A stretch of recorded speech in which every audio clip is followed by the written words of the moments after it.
혹시 온 세상이 나를 등진 것만 같은 그런 날을 보내고 계신가요? 아무리 애써도 삶은 제자리를 맴도는 것 같고 간절히 기도는 하지만 마음속 깊은 곳은 여전히 텅 빈 것 같은 그런 날들 말입니다. 저에게도 그런 시간들이 있었습니다. 누구보다 간절했지만 현실은 아무것도 변하지 않았습니다. 오늘 이 이야기가 당신의 마음에 닿아 하나님의 위로와 새로운 힘을 얻는 통로가 되기를 소망합니다. 잠시 시간을 내어 이야기에 귀를 기울여 주십시오. 이 시간이 당신의 영혼에 새로운 숨을 불어넣는 귀한 선물이 될 것이라 믿습니다.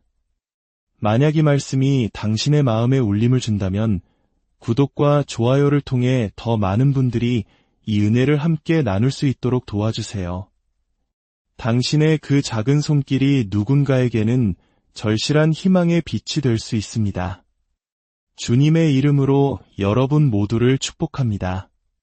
그 끝을 알 수 없던 절망의 한가운데서 저는 한 말씀을 붙잡게 되었습니다. 그것은 단순히 저를 위로하는 따뜻한 말이 아니었습니다. 주저앉은 저를 일으켜 세우는 살아있는 생명의 말씀이었습니다. 우리는 살면서 문제가 생기면 그 문제 자체를 해결하는 데에만 온 힘을 쏟곤 합니다. 하지만 정작 그 문제보다 더 깊은 곳에 자리한 뿌리를 돌아보지 못할 때가 많습니다. 일이 잘 풀리지 않을 때, 상황이 복잡하게 꼬일 때, 우리는 습관적으로 외부에서 원인을 찾습니다. 환경을 탓하고 사람을 탓하죠. 하지만 하나님은 그렇게 말씀하시지 않습니다. 우리의 시선을 외부가 아닌 우리 자신의 가장 깊은 내면으로 돌리라고 하십니다. 다시 말해, 우리의 마음과 생각의 중심이 변하지 않는 한 아무리 좋은 환경이 주어진다 해도 진정한 변화는 일어날 수 없다는 것입니다. 저는 그렇게 말씀 묵상이라는 것을 시작하게 되었습니다. 하루에 단 몇 구절이라도 깊이 생각하고 그 말씀을 내 삶을 비추는 거울처럼 들여다보는 시간이었습니다. 처음에는 아무런 변화도 느껴지지 않았습니다. 하지만 3일째 되던 날, 제 안에서 놀라운 일이 일어나기 시작했습니다. 변화는 외부 상황이 아니라 제 마음에서부터 시작되었습니다. 해결되어야 할 진짜 문제는 밖에 있는 것이 아니라 바로 제 안에 있었던 것입니다. 그 첫날 제가 묵상했던 말씀은 시편 119편 105절의 말씀이었습니다. 주의 말씀은 내 발의 등이요 내 길의 빛이니이다. 이 말씀은 그저 아름다운 시적인 고백이 아닙니다. 실제로 우리의 삶에서 하나님의 말씀이 없다면 우리는 마치 칠흑같이 어두운 밤길을 맨발로 걷는 것과 같습니다. 어디로 가야 할지 방향도 알지 못하고 무엇을 조심해야 할지도 모른 채 넘어지고 다치고 결국 주저앉게 됩니다. 하지만 말씀은 바로 그 어두운 길 위에 환한 빛을 비춥니다. 가야 할 방향을 알려주시고 무엇이 진짜 문제인지를 선명하게 보여주십니다. 제가 그토록 해결하려고 애썼던 수많은 문제들, 그것들은 사실 결과에 불과했습니다. 말씀은 그 문제의 근본적인 원인을 드러내셨고 동시에 그 절망 속에서 희미하게 빛나는 소망의 문을 열어주셨습니다. 그리고 둘째 날, 이 말씀이 제 마음에 들어왔습니다. 요한복음 15장 7절에서 예수님께서 이렇게 말씀하셨습니다. 너희가 내 안에 거하고 내 말이 너희 안에 거하면 무엇이든지 원하는 대로 구하라 그리하면 이루리라. 이 말씀을 처음 읽었을 때는 마치 무엇이든 이룰 수 있는 기도의 보증수표처럼 느껴졌습니다. 원하는 대로 구하면 이루어진다니 이 얼마나 기쁜 말씀인가 하고 생각했습니다. 하지만 그 뒤에 숨겨진 중요한 조건을 놓쳐서는 안 됩니다. 너희가 내 안에 거하고 내 말이 너희 안에 거하면 주님의 말씀과 깊이 동행하는 삶, 그것이 먼저였습니다. 나의 뜻과 욕심을 이루기 위한 기도가 아니라 하나님의 뜻이 내 안에 깊이 뿌리내릴 때 비로소 그분의 온전한 응답도 이루어진다는 말씀이었습니다. 그 순간 저는 깨달았습니다. 제가 그토록 붙잡고 씨름하던 문제들의 상당수가 실은 저의 욕심에서 비롯되었음을, 하나님이 아닌 나 자신을 위해 살고 있었음을 말입니다. 그리고 셋째 날 묵상을 마치고 나니 제 안에 한 가지 기이한 변화가 찾아왔습니다. 현실은 아무것도 바뀐 것이 없는데 제 마음에 깊은 평안이 찾아왔습니다. 기가 막힐 정도로 복잡하게 얽혀있던 문제들 앞에서도 설명할 수 없는 확신이 생겼습니다. 이것은 이 또한 지나가리라는 막연한 위로가 아니었습니다. 하나님께서 지금도 이 모든 상황 속에서 일하고 계신다는 살아있는 믿음이 제 마음에 깊이 뿌리내린 것입니다. 그렇게 저는 깨달았습니다. 진정한 문제 해결은 외적인 사건의 변화가 아니라 내면에 임하시는 하나님의 평안에서부터 시작된다는 사실을요. 말씀 묵상은 단순히 성경을 읽는 시간이 아니었습니다. 그것은 하나님과의 깊은 대화였고 굳게 닫혀있던 제 마음의 문을 여는 시간이었습니다. 매일 반복되는 고단한 일상 속에서 하루 10분의 말씀 묵상은 제 영혼의 숨통을 틔워주는 시간이 되었습니다. 그 짧은 시간 안에 하나님은 말씀하셨고 저는 비로소 듣기 시작했습니다.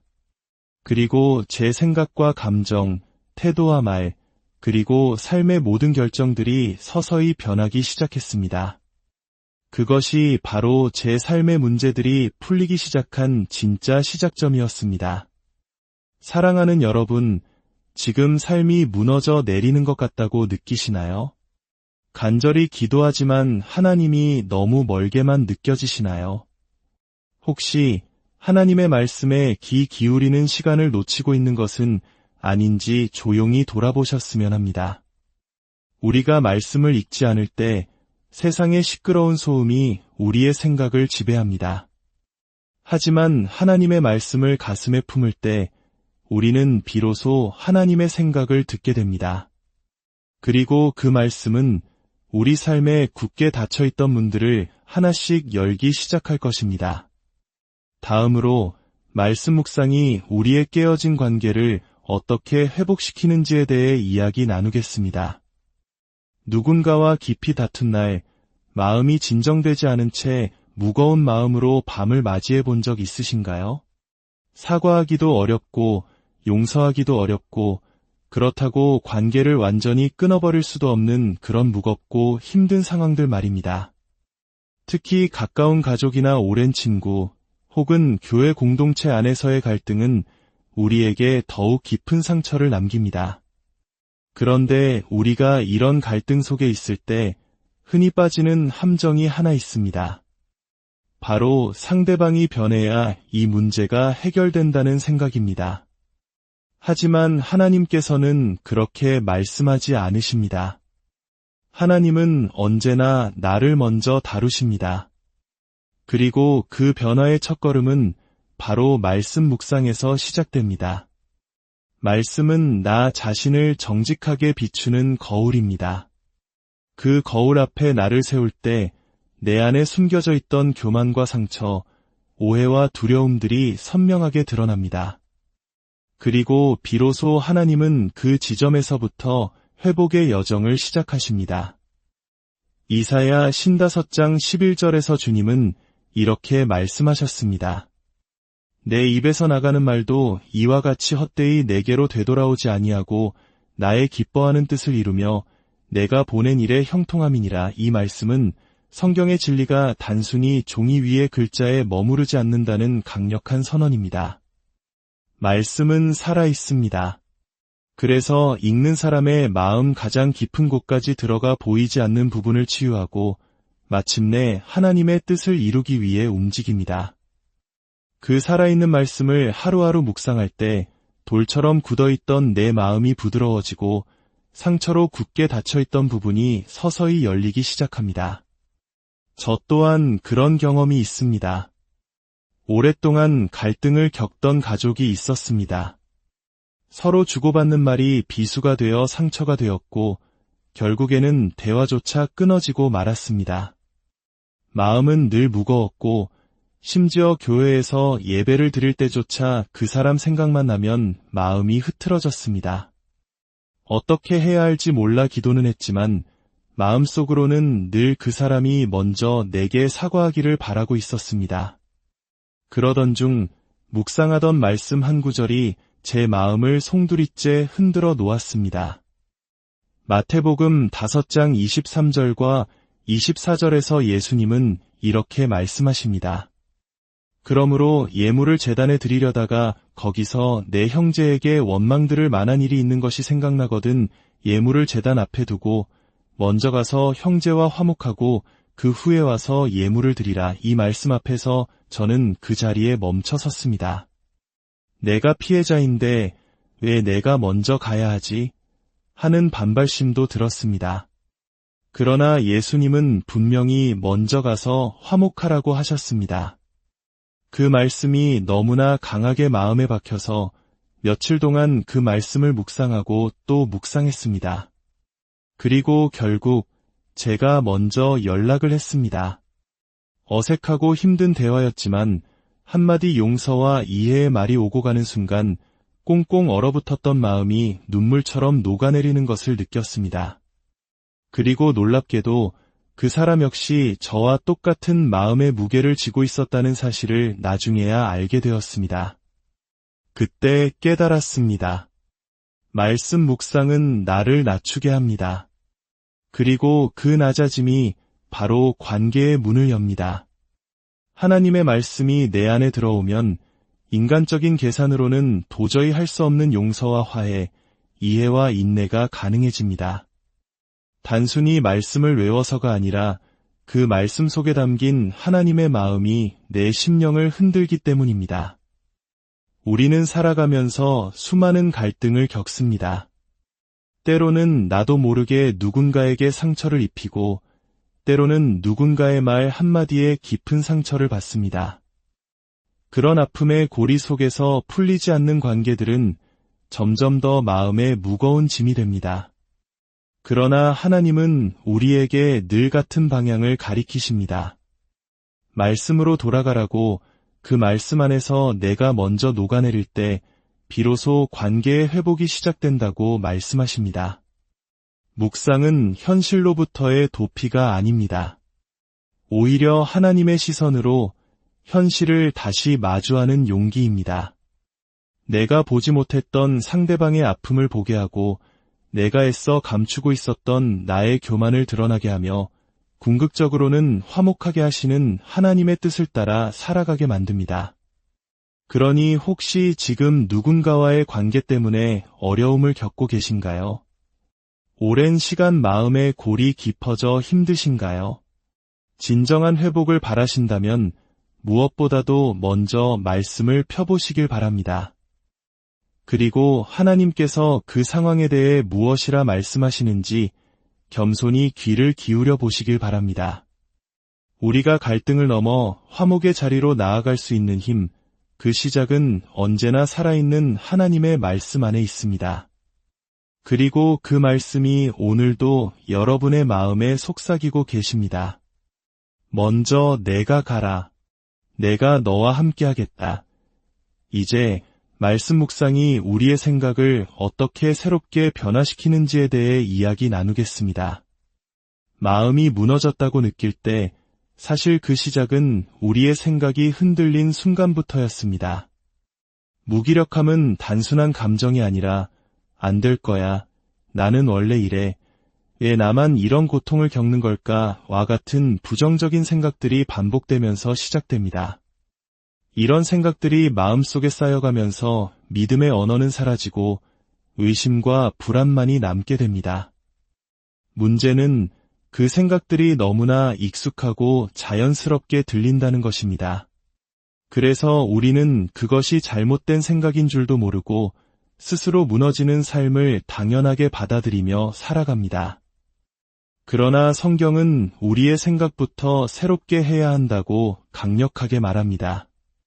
우리가 진정한 회복을 경험하기 위해서는 문제로 가득 찬 생각의 구조를 하나님의 시선으로 다시 세우는 과정이 반드시 필요합니다. 그리고 그 위대한 일은 오직 말씀 묵상을 통해서만 시작될 수 있습니다. 말씀이 우리의 낡은 사고방식을 부수고 새로운 생각의 집을 짓는 유일한 도구가 되기 때문입니다. 로마서 12장 2절에서 사도 바울은 이렇게 권면합니다. 너희는 이 세대를 본받지 말고 오직 마음을 새롭게 함으로 변화를 받아 하나님의 선하시고 기뻐하시고 온전하신 뜻이 무엇인지 분별하도록 하라. 이 구절은 단지 윤리적인 충고가 아닙니다. 세상이 말하는 성공과 행복의 방식과 하나님께서 말씀하시는 방식은 전혀 다르기 때문에 우리가 하나님의 뜻을 알기 위해서는 먼저 우리의 마음, 즉 생각의 틀부터 새롭게 해야 한다는 중요한 전제입니다. 여기서 마음을 새롭게 한다는 것은 단순한 기분 전환이 아니라 생각의 프레임 자체를 바꾸는 것을 의미합니다. 즉, 세상의 관점에서 벗어나 하나님의 말씀을 삶의 기준으로 삼는 사고의 훈련이 필요하다는 것입니다. 저는 어느 날 말씀을 묵상하다가 제 생각이 얼마나 세상의 기준에 깊이 물들어 왜곡되어 있었는지를 깨닫게 되었습니다. 특히 실패에 대한 극심한 두려움, 사람들의 평가에 지나치게 민감하게 반응하는 마음, 그리고 늘 남과 나를 비교하는 마음이 제 안에 깊게 자리 잡고 있었고 그것이 저를 지치게 만들고 있었습니다. 말씀은 그것들을 하나하나 제 앞에 드러내시며 이렇게 물으셨습니다. 그 생각이 정말 진리냐? 내가 너를 정말 그렇게 보느냐? 그 질문 앞에서 저는 아무 말도 할 수 없었습니다. 말씀을 매일 묵상하며 저는 놀라운 사실을 경험했습니다. 이전에는 상처로 다가왔던 다른 사람의 말이 이제는 그를 위한 기도 제목이 되었고 불안하기만 하던 상황이 나를 단련시키시는 하나님의 훈련처럼 보이기 시작했습니다. 똑같은 삶인데도 그것을 바라보는 시선이 달라지니 받아들이는 마음이 달라졌습니다. 생각이 바뀌니 감정이 회복되었고 감정이 회복되니 행동이 바뀌기 시작했습니다. 말씀은 그냥 읽는 것으로 끝나지 않습니다. 깊이 묵상하고 그 의미를 생각하며 내 삶에 비춰보기 시작할 때 말씀은 비로소 살아서 움직이기 시작합니다. 요한복음 8장 32절에서 예수님은 이렇게 말씀하셨습니다. 진리를 알지니 진리가 너희를 자유롭게 하리라. 이 구절이야말로 생각의 자유에 대해 말하는 가장 강력한 선언입니다. 진리이신 하나님의 말씀을 알면 우리는 거짓된 생각의 속박에서 벗어날 수 있습니다. 수십 년 동안 나를 지배해온 부정적인 믿음들, 실패에 대한 두려움, 사람들의 인정 없이는 살아갈 수 없다는 착각, 그 모든 묶임으로부터 우리를 해방시키는 열쇠가 바로 말씀에 있다는 것입니다.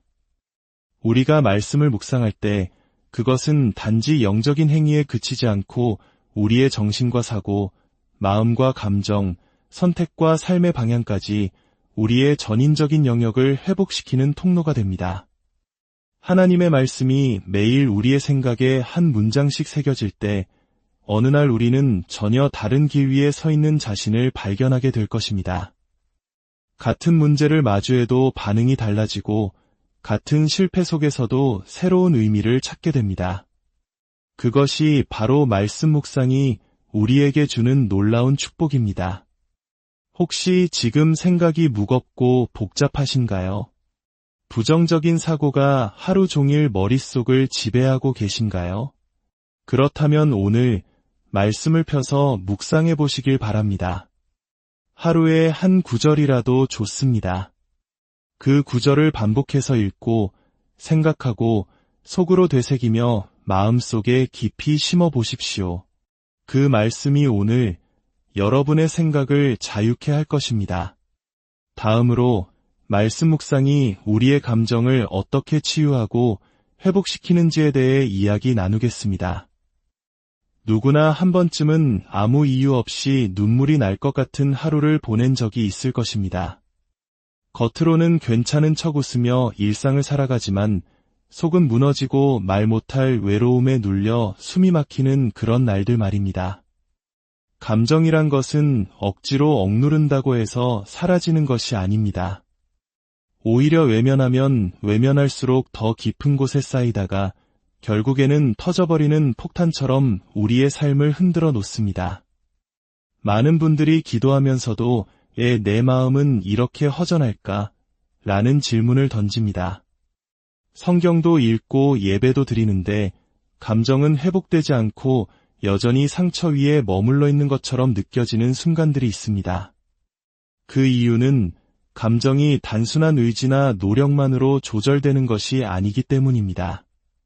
상처 입은 감정은 반드시 치유되어야 하며 그 깊은 치유는 오직 하나님의 말씀을 통해서만 가능해집니다. 말씀은 때로 우리의 마음을 찌르는 날카로운 칼이 되기도 하지만 동시에 우리의 상처를 부드럽게 싸매는 붕대가 되기도 합니다. 시편 147편 3절에서 시인은 이렇게 고백합니다. 상심한 자들을 고치시며 그들의 상처를 싸매시는도다. 이 말씀은 단순한 시적인 표현이 아닙니다. 하나님께서 실제로 마음이 깨어진 사람들의 중심을 어루만지시고 감정의 가장 깊숙한 곳까지 찾아오신다는 강력한 선언입니다. 하나님은 우리의 눈물과 상처를 결코 무시하지 않으십니다. 오히려 그 눈물의 이유를 누구보다 가장 잘 아시는 분입니다. 그래서 우리가 우리의 솔직한 감정을 말씀 앞에 내려놓을 때 하나님은 그 감정을 외면하지 않으시고 깊이 안아주십니다. 저 또한 한때 겉으로는 멀쩡해 보이지만 속으로는 감정이 엉망진창이었던 시기를 지나왔습니다.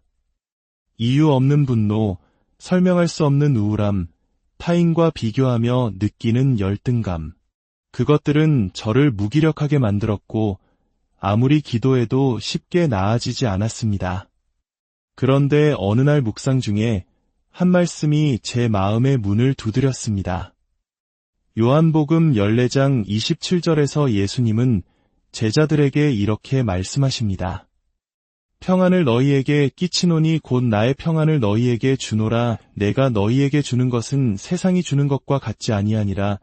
너희는 마음에 근심하지도 말고 두려워하지도 말라. 이 말씀을 단순히 머리로만 읽을 때는 그저 그런 위로의 말처럼 보였지만 그날따라 이 말씀이 제 마음 깊이 스며들었습니다. 예수님의 평안이 내게 주어진다고? 세상이 줄 수 없는, 설명할 수 없는 그 평안이 지금 나에게 온다고? 그 구절을 붙들고 하루 종일 되새기며 묵상했습니다. 그리고 그날 밤 저를 무겁게 짓누르던 마음의 돌덩이가 내려간 것처럼 한결 가벼워지는 것을 느꼈습니다. 감정이 하루아침에 완전히 치유되지는 않았지만 바로 그날부터 진정한 회복이 시작되었습니다. 감정은 속이기 어렵습니다. 사람 앞에서는 감출 수 있어도 하나님 앞에서는 숨길 수 없습니다. 그래서 말씀 묵상은 정직함에서 시작됩니다. 하나님, 저 오늘 너무 외롭습니다. 저는 지금 그 사람을 용서할 수가 없습니다. 왜 저에게 이런 상황을 허락하셨나요? 그렇게 우리의 솔직한 감정을 말씀 앞에 올려놓을 때 하나님은 그 마음을 절대로 외면하지 않으십니다. 묵상은 단지 성경을 읽는 시간이 아닙니다. 내 감정을 정직하게 들여다보고 말씀의 빛으로 그 감정을 비추는 시간입니다. 말씀은 때로는 감정을 찌르고 때로는 위로하며 때로는 우리의 깊은 상처를 치유하는 강력한 도구로 사용됩니다. 묵상을 계속할수록 우리의 감정은 단단해지고 감정의 주도권을 다시 하나님께 드리게 됩니다. 그러면 세상의 작은 일에 쉽게 흔들리지 않고 사람의 말에 쉽게 상처받지 않으며 하나님의 시선 안에서 내 감정을 다스리고 회복하게 됩니다. 지금 감정이 많이 지쳐 있다면 오늘 하루 말씀 묵상을 통해 그 감정을 하나님께 드려보시길 바랍니다. 억지로 웃지 않아도 괜찮습니다. 그저 말씀 앞에 솔직해지기만 해도 하나님은 일하시기 시작하십니다.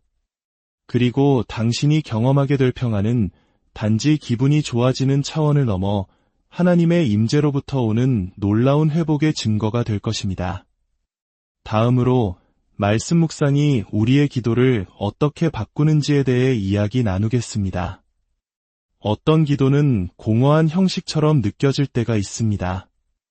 입으로는 말을 하고 있지만 하나님께 가 닿는 것 같지 않고 마음은 따라오지 않은 채 습관처럼 끝나는 기도. 어쩌면 많은 사람들이 그렇게 기도의 벽 앞에서 좌절하고 있을지 모릅니다. 왜 기도를 해도 변하는 게 없을까? 왜 내 기도는 응답이 없을까? 스스로에게 물으며 낙심하기도 합니다. 그러나 문제는 하나님께 있는 것이 아니라 어쩌면 우리의 기도의 깊이에 있을 수 있습니다. 진짜 기도는 언제 시작될까요? 바로 하나님의 말씀이 우리의 마음을 흔들기 시작할 때입니다. 우리가 말씀을 묵상하면 이전과는 전혀 다른 기도가 터져나오기 시작합니다. 단순히 나의 필요를 나열하는 기도가 아니라 하나님의 뜻을 구하며 그분과 깊이 대화하는 기도가 시작됩니다. 말씀은 우리 안에 잠들어 있던 영적 감각을 깨웁니다. 그리고 그 말씀 안에서 하나님의 뜻을 어렴풋이나마 알게 될 때 우리의 기도는 점점 더 정확해지고 깊어지며 마침내 살아 움직이기 시작합니다. 히브리서 4장 12절은 말씀의 능력에 대해 이렇게 증언합니다. 하나님의 말씀은 살아있고 활력이 있어 좌우의 날선 어떤 검보다도 예리하여 혼과 영과 및 관절과 골수를 찔러 쪼개기까지 하며 또 마음의 생각과 뜻을 판단하나니 이 말씀은 성경을 단순히 지식으로 받아들이는 것을 넘어 말씀 그 자체가 생명력이 있으며 사람의 가장 깊은 부분까지 파고든다는 선언입니다. 우리가 기도할 때 이 살아있는 말씀이 기준이 되면 더 이상 감정에 휩쓸리는 기도가 아니라 하나님의 뜻에 붙들린 기도를 드리게 됩니다.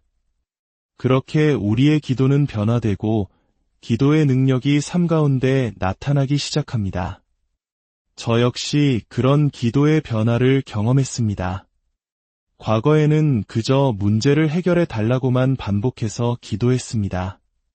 마치 이것을 주세요, 저것을 고쳐주세요 하는 일방적인 요청의 나열과 같았습니다. 하지만 어느 날 묵상 중에 한 구절이 제 기도를 바꾸기 시작했습니다. 예레미야 33장 3절에서 하나님은 이렇게 말씀하십니다. 너는 내게 부르짖으라 내가 내게 응답하겠고 내가 알지 못하는 크고 은밀한 일을 내게 보이리라. 이 말씀을 깊이 묵상한 뒤 저의 기도하는 태도는 완전히 달라졌습니다. 단순한 간구가 아니라 하나님께서 나에게 무엇을 말씀하시길 기다리는 자세로 바뀌었습니다.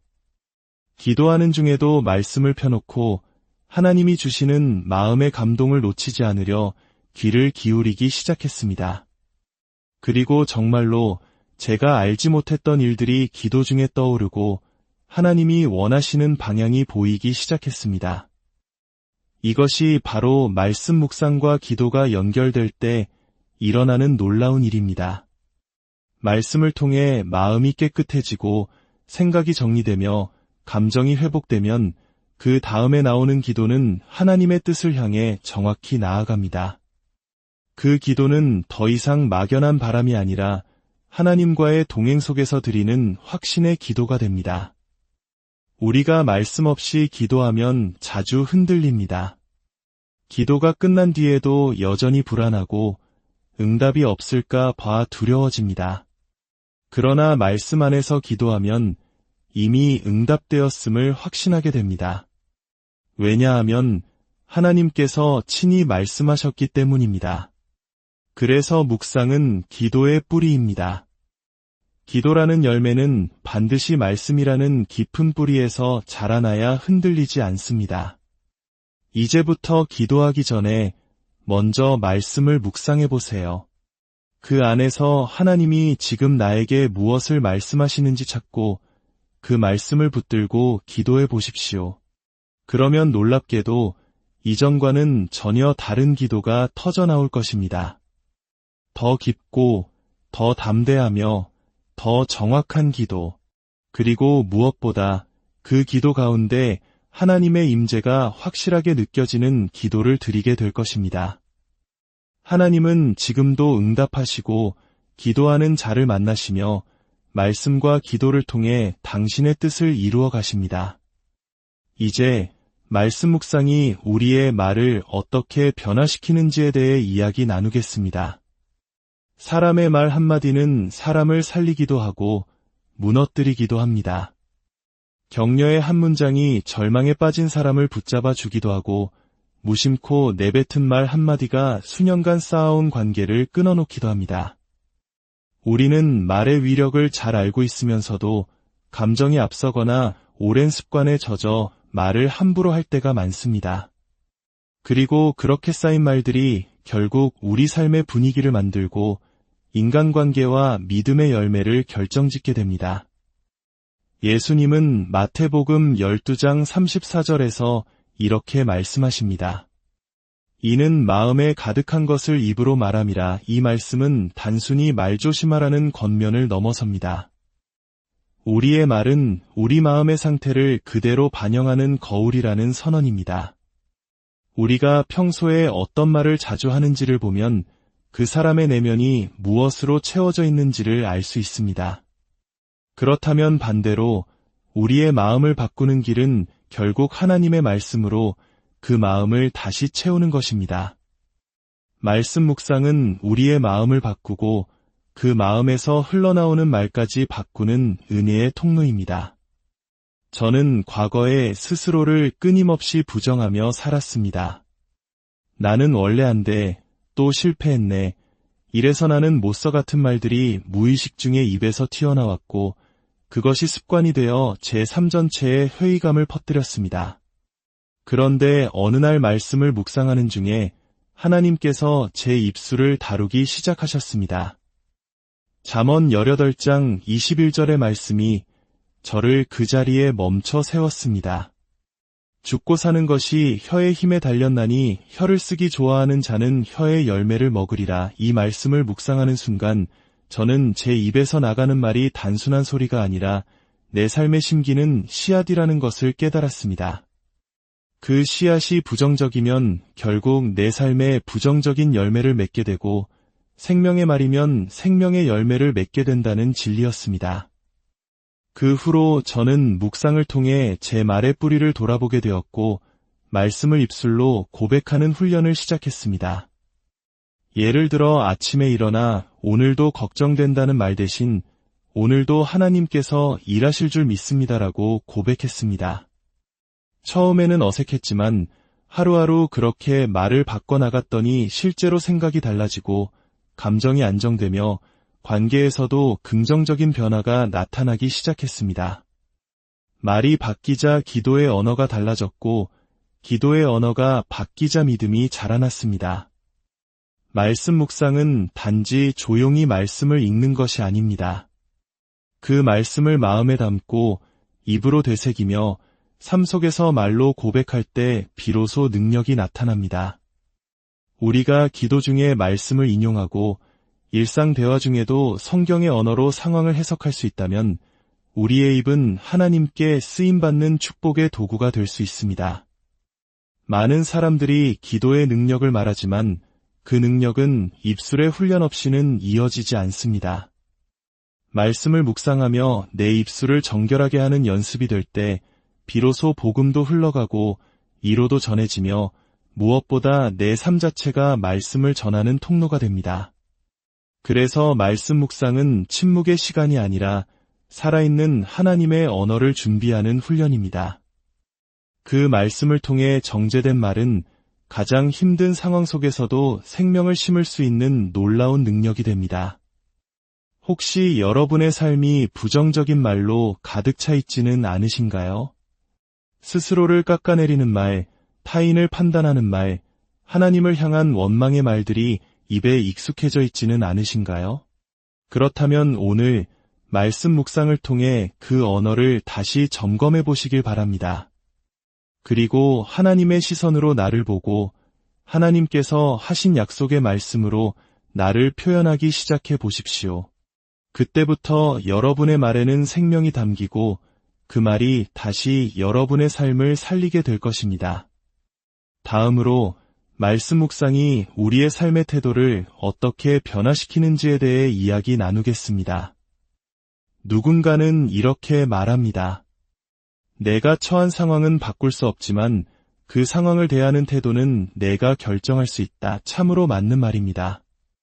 하지만 실제로 그렇게 살아가는 것은 정말 어렵습니다. 경제적으로 막막할 때, 관계가 무너질 때, 병으로 몸이 지칠 때, 그 순간에 믿음으로 반응하자, 긍정적으로 대하자는 마음이 쉽게 들지 않기 때문입니다. 말은 쉬워도 태도를 바꾼다는 건 아주 깊은 내면의 싸움입니다. 그리고 그 싸움에서 승리할 수 있는 유일한 길은 바로 말씀 안에 있습니다. 우리의 삶은 거창한 결단 한 번으로 만들어지는 것이 아니라 아주 작고 반복되는 태도들로 만들어집니다. 누군가 나에게 상처 주는 말을 했을 때 나는 그것을 어떻게 받아들일 것인가? 일이 생각대로 풀리지 않을 때 나는 그 순간을 어떻게 해석할 것인가? 그 모든 순간마다 우리가 선택하는 삶의 태도는 결국 내 믿음의 깊이를 그대로 드러냅니다. 말씀 묵상은 바로 그런 위기의 순간에 놀라운 전환점을 만들어냅니다. 말씀은 우리의 시선을 현재의 고통에서 전능하신 하나님께로 돌리게 합니다. 그리고 그분의 뜻과 시선을 배우게 하면서 자연스럽게 우리의 삶의 태도도 달라지기 시작합니다. 시편 119편 71절에서 시편 기자는 이렇게 고백합니다. 고난당한 것이 내게 유익이라이로 말미암아 내가 주의 율례들을 배우게 되었나이다. 이 말씀이 진심으로 이해되는 날 우리의 태도는 완전히 달라집니다. 고난이 단지 고통이 아니라 하나님의 말씀을 더 깊이 배우는 통로가 될 수 있다는 믿음. 그것은 깊은 절망 속에서도 감사할 수 있는 태도를 가능하게 합니다. 나에게 이런 일이 일어났는가라는 원망 섞인 물음이 이 상황을 통해 하나님은 나에게 무엇을 가르치시려는 걸까? 라는 기도의 질문으로 바뀔 때 우리의 삶은 전혀 다른 빛으로 보이기 시작합니다. 저 역시 수많은 좌절과 혼란 앞에서 무너졌던 순간들이 있었습니다. 기도에도 응답이 없는 듯 보이고 삶은 계속해서 뒤엉켜만 가는 날들 속에서 저는 스스로를 향해 끊임없이 의심하며 지쳐가고 있었습니다. 그런데 그 힘든 시간 동안 저는 말씀을 붙잡고 묵상했습니다. 처음에는 아무런 답도 보이지 않았습니다. 그런데 어느 날 묵상 중에 문득 이런 깨달음이 왔습니다. 하나님은 상황을 바꾸시기 전에 이 상황을 대하는 나의 태도를 먼저 바꾸고 계셨구나. 그 깨달음 이후 불평은 사라지고 기다림의 태도가 생겼습니다. 감사할 수 없었던 상황에서도 억지로 감사를 훈련했고 실패 앞에서도 그 안에 담긴 하나님의 뜻이 있을 것이라는 믿음을 붙잡았습니다. 묵상을 통해 제 삶은 외적으로는 똑같았지만 그것을 대하는 내면의 태도가 완전히 달라졌고 결과적으로 제 인생 전체가 바뀌었습니다. 우리는 너무 쉽게 외적인 문제 해결에만 몰두합니다. 하지만 하나님은 언제나 우리의 마음과 태도를 먼저 보십니다. 우리의 태도가 말씀 안에서 올바로 세워질 때 비로소 하나님은 그 믿음 위에 놀라운 응답과 변화들을 세우기 시작하십니다. 묵상은 바로 그 태도를 바꾸는 가장 강력한 훈련입니다. 하루 한 구절을 진심으로 붙잡고 사는 삶은 매일매일을 믿음의 시선으로 살아가는 힘을 줍니다. 지금 여러분의 삶에 아무런 변화가 느껴지지 않더라도 낙심하지 마십시오. 오늘도 말씀을 묵상하십시오. 그리고 그 말씀이 여러분의 눈과 귀, 입과 마음을 어떻게 바꾸어 가는지 조용히 지켜보십시오. 바로 거기서부터 당신의 삶 전체의 흐름이 달라지기 시작할 것입니다. 결국 말씀이 삶의 중심이 될 때 우리의 태도는 세상을 향한 것이 아니라 하나님을 향해 깊이 뿌리내리게 됩니다. 이제 말씀 묵상이 영적 전쟁에서 승리하는 능력으로 어떻게 이어지는지에 대해 이야기 나누겠습니다. 아무런 이유 없이 무기력한 날, 기도조차 나오지 않고 말씀이 손에 잡히지 않을 때가 있습니다. 평소보다 작은 일에도 쉽게 분노가 치밀어 오르고 평안하던 관계에 갑자기 불화가 생기며 작은 유혹 앞에서도 마음이 쉽게 무너질 때가 있습니다. 우리는 그 원인을 그저 내 안에서만 찾으려 하지만 실상 그 배후에는 보이지 않는 전쟁이 있습니다. 바로 영적 전쟁입니다. 영적 전쟁은 단지 귀신을 쫓고 마귀를 대적하는 현란한 싸움이 아닙니다. 우리의 마음을 지키는 것, 믿음을 잃지 않는 것, 유혹 앞에서 단호히 서는 것, 깊은 좌절의 순간에 하나님을 선택하는 것, 그 모든 평범한 일상 속에서 우리는 매일 보이지 않는 전투를 치르고 있습니다. 그리고 그 치열한 싸움에서 우리가 사용할 수 있는 유일한 공격 무기는 바로 하나님의 말씀입니다. 에베소서 6장 17절에서 바울은 이렇게 말합니다. 성령의 검 곧 하나님의 말씀을 가지라. 이 말씀은 단순한 권유가 아닌 명령입니다. 영적인 싸움에서 승리하기 위해 우리는 반드시 성령의 검인 말씀을 손에 들어야 한다는 뜻입니다. 검이 없다면 우리는 사탄의 공격 앞에서 방어조차 할 수 없습니다. 그러나 말씀은 방어 무기를 넘어 어둠을 물리치는 강력한 공격 무기입니다. 말씀을 입으로 선포하고 마음에 품고 살아가는 사람은 사탄의 속임수에 흔들리지 않고 거센 유혹 앞에서도 이길 수 있는 능력을 갖게 됩니다. 제가 한때 극심한 영적 침체기를 겪을 때가 있었습니다. 아무것도 하기 싫고 사람들을 피하고 싶었으며 기도조차 되지 않았습니다. 마음속에는 원망과 후회만이 가득했고 하나님과의 관계는 완전히 무너진 듯 느껴졌습니다. 그때 하나님은 억지로라도 말씀을 묵상하라고 제 마음에 말씀하셨습니다. 솔직히 처음에는 마음이 전혀 움직이지 않았습니다. 그저 습관처럼 몇 구절을 읽었을 뿐입니다.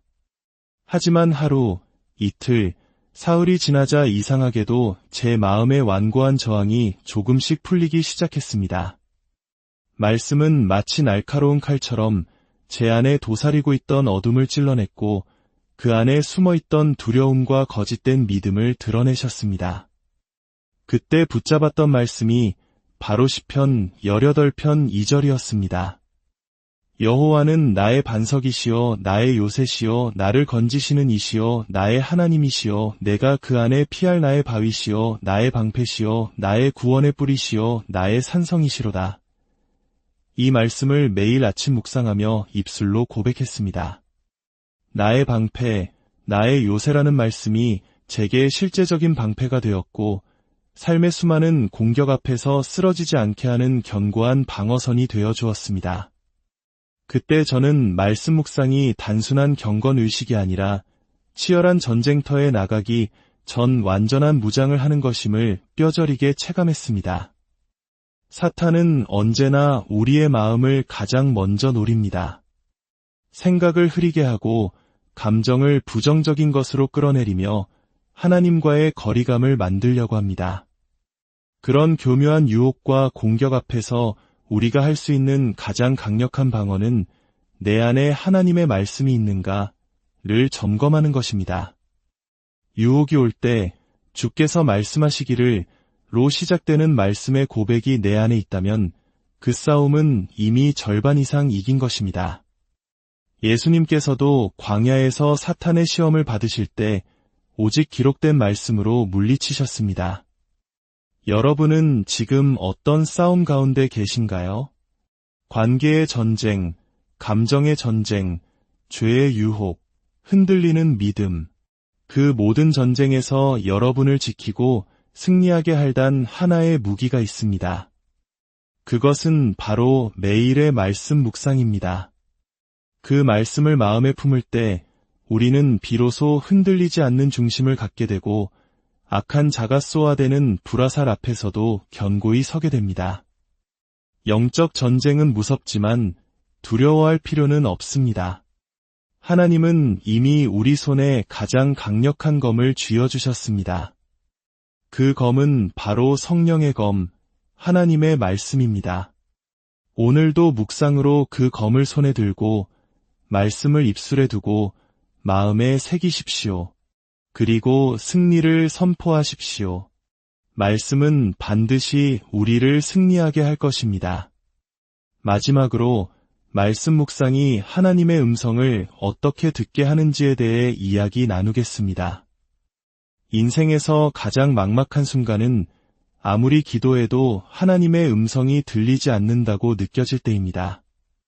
말씀이 공허하게만 읽히고 마음에는 아무런 응답이 없으며 가야 할 길은 불분명한데 하나님은 침묵하시는 듯 느껴질 때가 있습니다. 그럴 때 우리는 자주 이런 생각에 빠집니다. 혹시 하나님이 날 버리신 건 아닐까? 내가 무언가 잘못하고 있나? 왜 나에게는 아무것도 들리지 않을까? 그러나 진실은 하나님은 늘 말씀하고 계시다는 것입니다. 다만 우리가 그 음성을 듣고 깨닫는 훈련을 아직 충분히 하지 못했을 뿐입니다. 하나님의 음성은 항상 천둥 소리처럼 극적으로 들리는 것이 아닙니다. 오히려 아주 조용한 속삭임처럼 다가올 때가 많습니다. 그리고 그 세미한 음성은 대부분 말씀 묵상의 자리를 통해 분별되기 시작합니다. 하나님은 말씀을 통해 자신을 드러내시고 말씀 속에 당신의 뜻을 담아 우리에게 전하십니다. 그리고 그 말씀을 반복해서 읽고 묵상하며 마음에 깊이 새길 때 우리는 어느 순간 그 말씀들 속에서 우리를 향한 분명한 하나님의 인도하심을 듣게 됩니다. 요한복음 10장 27절에서 예수님은 이렇게 말씀하셨습니다. 내 양은 내 음성을 들으며 나는 그들을 알며 그들은 나를 따르느니라. 이 말씀은 우리가 하나님의 자녀라면 반드시 주님의 음성을 들을 수 있다는 놀라운 약속입니다. 문제는 우리가 듣지 못하는 것이 아니라 듣는 법을 잊었기 때문일 수 있습니다. 그리고 그 듣는 법은 말씀 안에서 회복됩니다. 하나님의 음성을 듣는 영적인 귀는 하루아침에 열리지 않습니다. 매일의 묵상, 말씀 위에 머무는 시간, 그 속에서 하나님의 성품과 뜻을 알아가는 과정을 통해 우리는 점점 더 예민하게 그분의 음성을 분별하게 됩니다. 저 역시 오랜 시간 동안 하나님의 뜻을 알지 못해 헤매던 시기가 있었습니다. 인생의 중요한 선택 앞에서 길이 보이지 않았고 어떤 선택이 옳은 것인지 몰라 하나님이 침묵하시는 것처럼 느껴졌습니다. 그런데 그 시기에 저는 의도적으로 말씀을 더욱 깊이 묵상하기 시작했습니다. 하루 한 구절이라도 놓치지 않고 마음에 품었고 그것을 수첩에 적고 반복해서 되새기며 하루를 시작했습니다. 그러던 어느 날 흩어져 있던 그 말씀들이 저의 기도와 연결되며 하나의 그림처럼 이해되기 시작했습니다. 상황은 여전히 변하지 않았지만 제 마음속에 설명할 수 없는 확신이 생겼습니다. 아, 하나님이 지금 이것을 원하시는구나. 그 내적인 깨달음이 바로 저를 향한 하나님의 음성이었습니다. 그 이후로 묵상은 제게 단순한 경건 시간이 아니라 하나님의 지시를 듣는 가장 중요한 장소가 되었습니다. 사무엘상 16장 7절에서도 하나님은 이렇게 말씀하십니다. 사람은 외모를 보거니와 나 여호와는 중심을 보느니라. 하나님의 음성은 언제나 우리의 중심을 꿰뚫습니다. 우리가 기도하는 목적이 사람의 시선을 위한 것인지 아니면 정말로 하나님의 뜻을 묻기 위함인지 말씀을 묵상하다 보면 하나님의 음성은 이처럼 우리의 중심을 드러내며 우리를 정결하게 합니다. 그리고 그 음성을 따라갈 때 비로소 우리의 길이 하나님께로 곧게 연결됩니다. 지금 하나님의 음성이 들리지 않는다고 느끼시나요?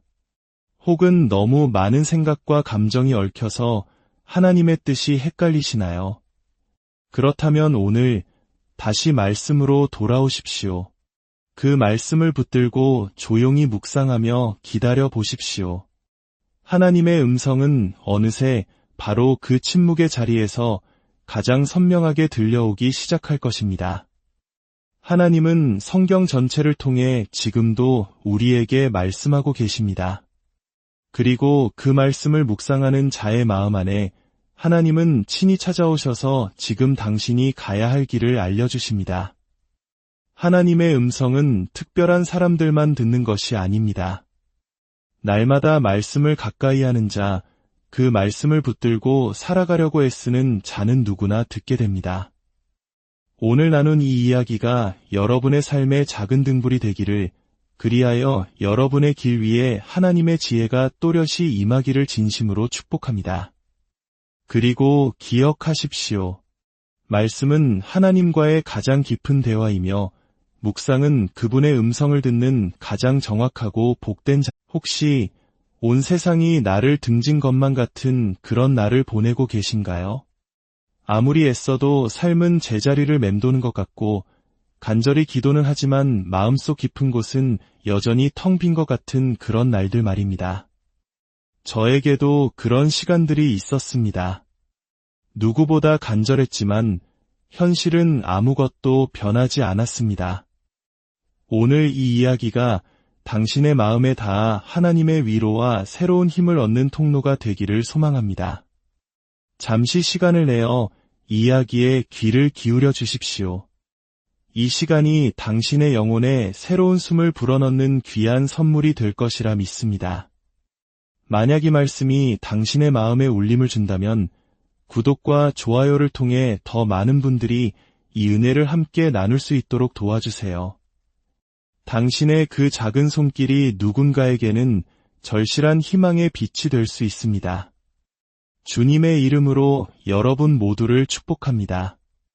그 끝을 알 수 없던 절망의 한가운데서 저는 한 말씀을 붙잡게 되었습니다. 그것은 단순히 저를 위로하는 따뜻한 말이 아니었습니다. 주저앉은 저를 일으켜 세우는 살아있는 생명의 말씀이었습니다. 우리는 살면서 문제가 생기면 그 문제 자체를 해결하는 데에만 온 힘을 쏟곤 합니다. 하지만 정작 그 문제보다 더 깊은 곳에 자리한 뿌리를 돌아보지 못할 때가 많습니다. 일이 잘 풀리지 않을 때, 상황이 복잡하게 꼬일 때, 우리는 습관적으로 외부에서 원인을 찾습니다. 환경을 탓하고 사람을 탓하죠. 하지만 하나님은 그렇게 말씀하시지 않습니다. 우리의 시선을 외부가 아닌 우리 자신의 가장 깊은 내면으로 돌리라고 하십니다. 다시 말해, 우리의 마음과 생각의 중심이 변하지 않는 한 아무리 좋은 환경이 주어진다 해도 진정한 변화는 일어날 수 없다는 것입니다. 저는 그렇게 말씀 묵상이라는 것을 시작하게 되었습니다. 하루에 단 몇 구절이라도 깊이 생각하고 그 말씀을 내 삶을 비추는 거울처럼 들여다보는 시간이었습니다. 처음에는 아무런 변화도 느껴지지 않았습니다. 하지만 3일째 되던 날, 제 안에서 놀라운 일이 일어나기 시작했습니다. 변화는 외부 상황이 아니라 제 마음에서부터 시작되었습니다. 해결되어야 할 진짜 문제는 밖에 있는 것이 아니라 바로 제 안에 있었던 것입니다. 그 첫날 제가 묵상했던 말씀은 시편 119편 105절의 말씀이었습니다. 주의 말씀은 내 발의 등이요 내 길의 빛이니이다. 이 말씀은 그저 아름다운 시적인 고백이 아닙니다. 실제로 우리의 삶에서 하나님의 말씀이 없다면 우리는 마치 칠흑같이 어두운 밤길을 맨발로 걷는 것과 같습니다. 어디로 가야 할지 방향도 알지 못하고 무엇을 조심해야 할지도 모른 채 넘어지고 다치고 결국 주저앉게 됩니다. 하지만 말씀은 바로 그 어두운 길 위에 환한 빛을 비춥니다. 가야 할 방향을 알려주시고 무엇이 진짜 문제인지를 선명하게 보여주십니다. 제가 그토록 해결하려고 애썼던 수많은 문제들, 그것들은 사실 결과에 불과했습니다. 말씀은 그 문제의 근본적인 원인을 드러내셨고 동시에 그 절망 속에서 희미하게 빛나는 소망의 문을 열어주셨습니다. 그리고 둘째 날, 이 말씀이 제 마음에 들어왔습니다. 요한복음 15장 7절에서 예수님께서 이렇게 말씀하셨습니다. 너희가 내 안에 거하고 내 말이 너희 안에 거하면 무엇이든지 원하는 대로 구하라 그리하면 이루리라. 이 말씀을 처음 읽었을 때는 마치 무엇이든 이룰 수 있는 기도의 보증수표처럼 느껴졌습니다. 원하는 대로 구하면 이루어진다니 이 얼마나 기쁜 말씀인가 하고 생각했습니다. 하지만 그 뒤에 숨겨진 중요한 조건을 놓쳐서는 안 됩니다. 너희가 내 안에 거하고 내 말이 너희 안에 거하면 주님의 말씀과 깊이 동행하는 삶, 그것이 먼저였습니다.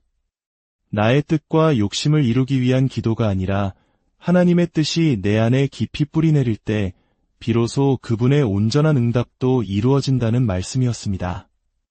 그 순간 저는 깨달았습니다. 제가 그토록 붙잡고 씨름하던 문제들의 상당수가 실은 저의 욕심에서 비롯되었음을, 하나님이 아닌 나 자신을 위해 살고 있었음을 말입니다. 그리고 셋째 날 묵상을 마치고 나니 제 안에 한 가지 기이한 변화가 찾아왔습니다. 현실은 아무것도 바뀐 것이 없는데 제 마음에 깊은 평안이 찾아왔습니다. 기가 막힐 정도로 복잡하게 얽혀있던 문제들 앞에서도 설명할 수 없는 확신이 생겼습니다. 이것은 이 또한 지나가리라는 막연한 위로가 아니었습니다. 하나님께서 지금도 이 모든 상황 속에서 일하고 계신다는 살아있는 믿음이 제 마음에 깊이 뿌리내린 것입니다. 그렇게 저는 깨달았습니다. 진정한 문제 해결은 외적인 사건의 변화가 아니라 내면에 임하시는 하나님의 평안에서부터 시작된다는 사실을요. 말씀 묵상은 단순히 성경을 읽는 시간이 아니었습니다. 그것은 하나님과의 깊은 대화였고 굳게 닫혀있던 제 마음의 문을 여는 시간이었습니다. 매일 반복되는 고단한 일상 속에서 하루 10분의 말씀 묵상은 제 영혼의 숨통을 틔워주는 시간이 되었습니다. 그 짧은 시간 안에 하나님은 말씀하셨고 저는 비로소 듣기 시작했습니다. 그리고 제 생각과 감정, 태도와 말, 그리고 삶의 모든 결정들이 서서히 변하기 시작했습니다. 그것이 바로 제 삶의 문제들이 풀리기 시작한 진짜 시작점이었습니다.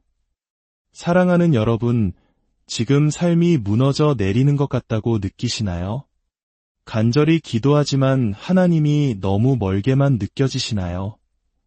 혹시 하나님의 말씀에 귀 기울이는 시간을 놓치고 있는 것은 아닌지 조용히 돌아보셨으면 합니다. 우리가 말씀을 읽지 않을 때 세상의 시끄러운 소음이 우리의 생각을 지배합니다. 하지만 하나님의 말씀을 가슴에 품을 때 우리는 비로소 하나님의 생각을 듣게 됩니다. 그리고 그 말씀은 우리 삶에 굳게 닫혀있던 문들을 하나씩 열기 시작할 것입니다. 다음으로 말씀 묵상이 우리의 깨어진 관계를 어떻게 회복시키는지에 대해 이야기 나누겠습니다. 누군가와 깊이 다툰 날 마음이 진정되지 않은 채 무거운 마음으로 밤을 맞이해 본 적 있으신가요? 사과하기도 어렵고 용서하기도 어렵고 그렇다고 관계를 완전히 끊어버릴 수도 없는 그런 무겁고 힘든 상황들 말입니다. 특히 가까운 가족이나 오랜 친구 혹은 교회 공동체 안에서의 갈등은 우리에게 더욱 깊은 상처를 남깁니다. 그런데 우리가 이런 갈등 속에 있을 때 흔히 빠지는 함정이 하나 있습니다. 바로 상대방이 변해야 이 문제가 해결된다는 생각입니다. 하지만 하나님께서는 그렇게 말씀하지 않으십니다. 하나님은 언제나 나를 먼저 다루십니다. 그리고 그 변화의 첫걸음은 바로 말씀 묵상에서 시작됩니다. 말씀은 나 자신을 정직하게 비추는 거울입니다. 그 거울 앞에 나를 세울 때 내 안에 숨겨져 있던 교만과 상처, 오해와 두려움들이 선명하게 드러납니다.